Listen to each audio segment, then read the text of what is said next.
উত্তরায় বিমান দুর্ঘটনার ঘটনায় কিন্তু মাইলস্টোন যে ট্র্যাজেডি ঘটে গেছে, সেই মাইলস্টোন ট্র্যাজেডির সময় অতিবাহিত হলো এখন পর্যন্ত আসলে যদি বলা যায় মৃত্যুর সঙ্গে কিন্তু লড়াই করে যাচ্ছে বেশ কয়েকজন রোগী।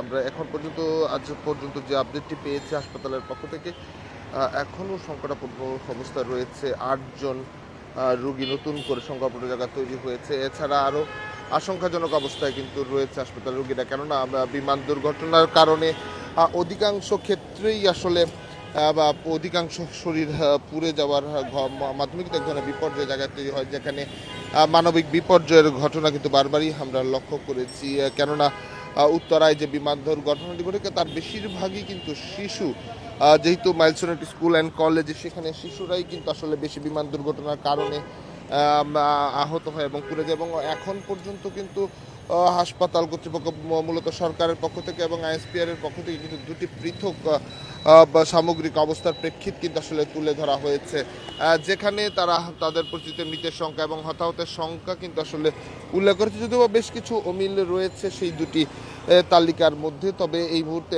গেল দুদিন কিন্তু এই বার্ন ইনস্টিটিউটের সামনেই মূলত মূল চিকিৎসার যে জায়গা, এছাড়া কয়েকটি হাসপাতাল অবস্থান থাকলেও এই হাসপাতালকে ঘিরেই কিন্তু আসলে মূলত বিভিন্ন হাসপাতাল থেকে সর্বশেষ জায়গা যদি বলা যায় বার্ন ইনস্টিটিউট, সেখানে কিন্তু আসলে ভিড় করছে।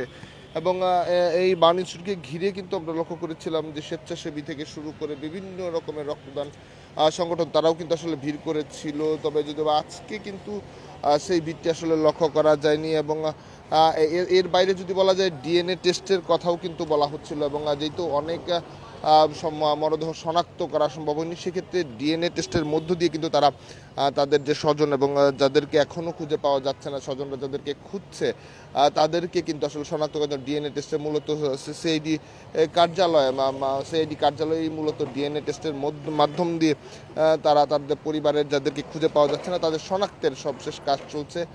তবে এখন পর্যন্ত যদি বলা যায় গতকাল থেকে আজ পর্যন্ত যে মেডিকেলের যে যদি পরিস্থিতি বলা যায়, সেই মেডিকেলের পরিস্থিতি অনুযায়ী কিন্তু এখন অনেক স্বাভাবিক। তবে যেহেতু এক ধরনের বাড়তি উৎসুক জনতা লক্ষ্য করা গেছিল, তবে সেই ক্ষেত্রে বাণিজ্যের নিরাপত্তা যেমন জোরদার করেছে, তেমনি সেনাবাহিনীর কিন্তু একটি অবস্থান হাসপাতালের ভিতরে রয়েছে। আমরা ভিতরে গিয়েছিলাম, সেখানেও কিন্তু আমরা লক্ষ্য করেছি সেনাবাহিনীর যে সদস্য যারা রয়েছেন তারা কিন্তু একদম প্রবেশ পথেই কিন্তু তারা দাঁড়িয়ে রয়েছেন, যেহেতু এক ধরনের বাধা রয়েছে, নিরাপত্তার সংখ্যা রয়েছে, সেখানে কিন্তু ভেতরে আসলে আমরাও প্রবেশ করছি না। দর্শক, আমরা যেমনটি জানিয়ে রাখতে চাই, উত্তরায় মাইলস্টোন যে ট্র্যাজেডি, সেই যে বিমান দুর্ঘটনায় কিন্তু শিক্ষার্থীরা বেশ 6 দফা দাবিতে আন্দোলন করে আসছিল, এবং তাদেরকে সরকারের পক্ষ থেকেও কিন্তু সেই 6 দফা মেনে নেওয়ার ঘোষণা দেওয়া হয়েছিল, এবং ইতিমধ্যে সেটি নিয়ে কাজ করছে সরকার, এমনটি কিন্তু সরকারের পক্ষ থেকে দাবি করা হয়েছে। তবে এই মুহূর্তে সকালের যে হাসপাতাল নতুন করে মৃত্যুর খবর আসলে পাওয়া যায়নি আজকে, তবে 8 জনের অবস্থা আশঙ্কাজনক, এটি কিন্তু আসলে আমরা জানতে পেরেছি।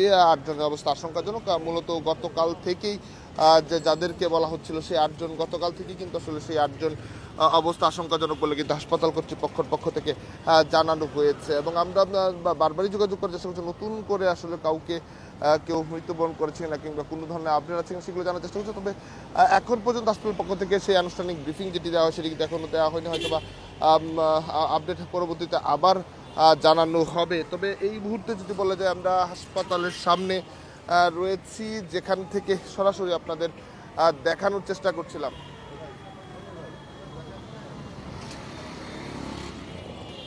দর্শক, যদি বলা যায় মাইলস্টোন যে ট্র্যাজেডি, সেই ট্র্যাজেডির পরে বেশ কিছু আলোচনা সমালোচনা জায়গা তৈরি হয়েছে, এবং এমন যখন ঘটনা তখন কিন্তু হাসপাতালে আমরা টানা 2 দিন লক্ষ্য করেছি।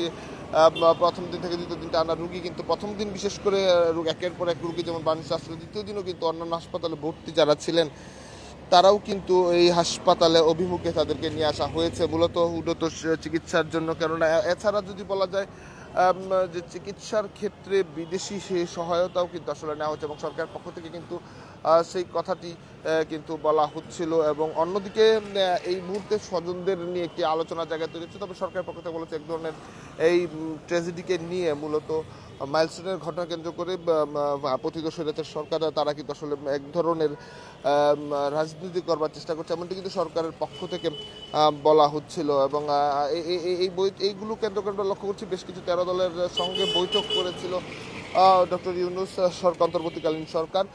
তারা বৈঠক করেছিল এবং সেই বৈঠকের পর কিন্তু এক ধরনের আলোচনার জায়গাগুলো আবারও সামনে এসেছিল। এবং যে কারণে এখনও নিরাপত্তার বিষয় নিয়ে, যেমন চিকিৎসা, উন্নত চিকিৎসা থেকে শুরু করে এবং আহত পরিবার এবং নিহত পরিবারদের সহযোগিতার কথাও কিন্তু আসলে সরকার তাদের বিবেচনায় রেখেছে এবং সেই পরিকল্পনায় কাজ করছে। এবং সেনাবাহিনী, নৌবাহিনীর পক্ষ থেকেও কিন্তু তারা সামগ্রিক সহযোগিতার আশ্বাস কিন্তু তারা দিয়েছেন এবং তারা এটিকে কেবল দুর্ঘটনা হিসাবেই দেখছেন। তবে গতকাল থেকে আজ পর্যন্ত যদি আমরা বেশ কিছু তথ্য তুলে রাখতে চাই, এখন পর্যন্ত নতুন করে কিন্তু কোনো ধরনের মৃত্যুর খবর আমরা আসলে পাইনি। তবে 8 জন সংকটাপন্ন অবস্থায় রয়েছে, সেটি কিন্তু হাসপাতাল পক্ষ থেকে জানানো হয়েছে। এবং নিরাপত্তার ক্ষেত্রে যদি আবার বলতে, হাসপাতালের সামনে কিন্তু নিরাপত্তা জোরদার করেছে মূলত সেনাবাহিনীর সদস্য যারা রয়েছেন, তারা কিন্তু এই জাতীয় বার্ন ও প্লাস্টিক সার্জারি ইনস্টিটিউটের সামনে এবং ভেতরে তারা কিন্তু আসলে অবস্থান করছেন। দর্শক, আমরা দেখানোর চেষ্টা করছিলাম ঠিক বার্ন ইনস্টিটিউটের সামনে যে দৃশ্য, সেটি কিন্তু দেখানোর চেষ্টা করছিলাম। এবং বিভিন্ন সংগঠন কিন্তু মূলত ওদের পাশে দাঁড়িয়ে ছিল যারা এই ইনস্টিটিউটের বিভিন্ন কর্মকাণ্ডের সময়। দর্শক, এই ছিল বার্ন ইনস্টিটিউটের সামনে থেকে সর্বশেষ পরবর্তী আপডেট পেতে দেশ রূপান্তরের সঙ্গেই থাকুন।